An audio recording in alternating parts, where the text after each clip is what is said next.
40. Gryph felt the tiny prick, and his eyes snapped open. Dirge stood over him, grinning down on him like some maniacal circus clown. The thief wiggled his finger, taunting Gryph with the poison-filled thimble. Gryph moved his hands through the gestures to cast flying stalactite. His arm grew heavy as the power of earth magic flowed through him. The stalactite flew from his hand, but his aim was off, and it sailed past Dirge's head to impact against the wall with the thud of stone on stone. Gryph's hand flopped uselessly to his side. Dirge mounted him with ease, straddling Gryph like he was a prize-breeding stud. "Well, that was rude," Dirge said, and punched Gryph in the face. The blow hurt his pride more than his body, as only a small fraction of his red health bar disappeared. The pain faded as his body became numb. "Hello, Pally. Did you sleep well?" Gryph attempted to tell the wiry man to screw off, but he could not speak. What came out was a pathetic moan of droll and gibberish. "So, as you may have figured out, I've reneged on our deal. His decrepit Majesty the Barrow King has offered me a better one. My freedom from this hellhole in exchange for you."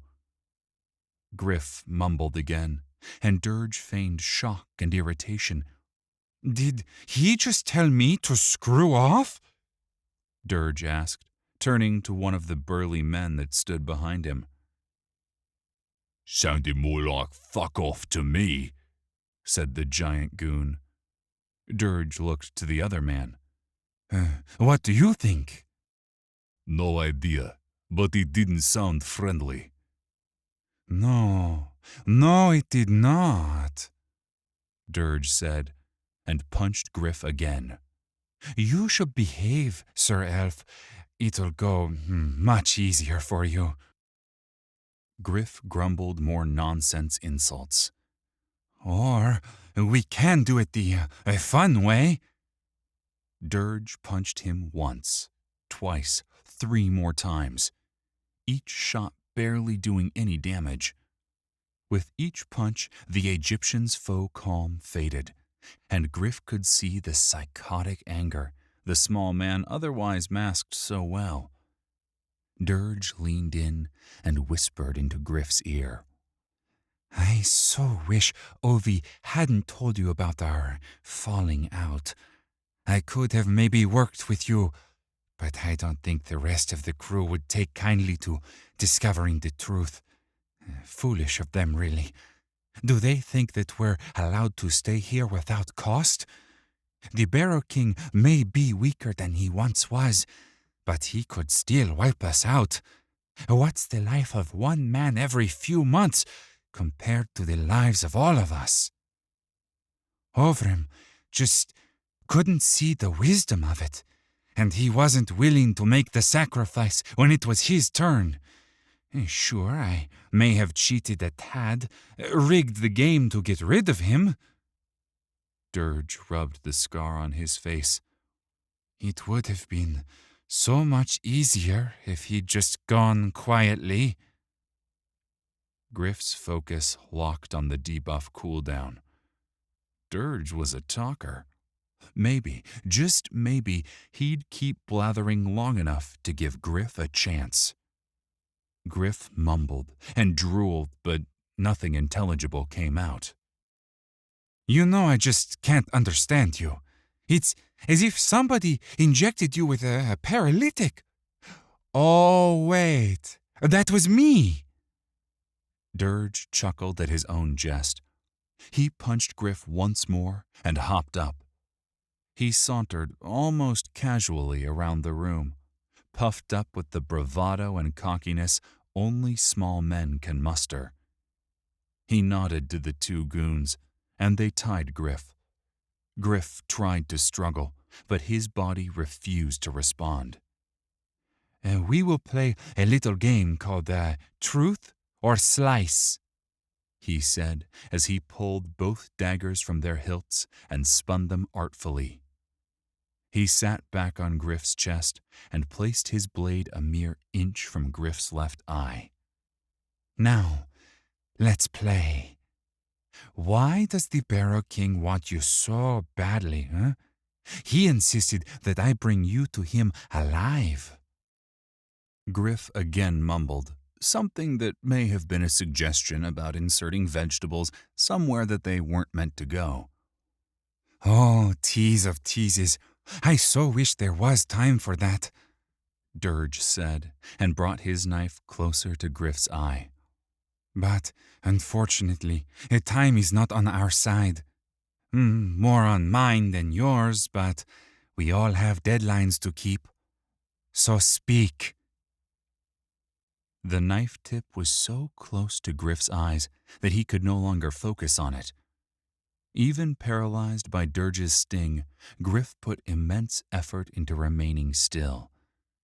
Dirge had the steadiest hands he'd ever seen, but he trusted neither the thief nor himself at this moment.